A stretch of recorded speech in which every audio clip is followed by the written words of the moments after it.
The price of petrol increases by 85%. By what percent should its consumption be reduced such that the expenditure on it increases by 48% only? তাহলে আগে দাম ছিল পেট্রোলের 100 টাকা, এখন বেড়ে কত হয়েছে? 185 টাকা। তাহলে আগে খরচ করতাম 100 টাকা, এখন 185 টাকা খরচ করতে হবে। তাহলে আমার ইউসেজটা মানে কনজাম্পশন কমাতে হবে।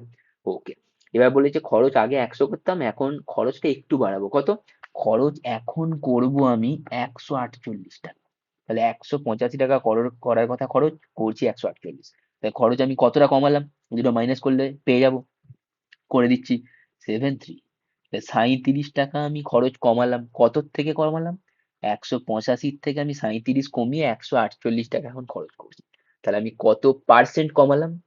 তাহলে হচ্ছে 37/185 ইন্টু 100। এটা কত পাচ্ছি? এটা হচ্ছে 5। 5 এখানে হচ্ছে 20। হচ্ছে 20% আমি রিডাকশন করলাম। তাহলে আমাদের আনসার কোনটা হয়ে যাচ্ছে? 20 আছে আমাদের অপশন সি।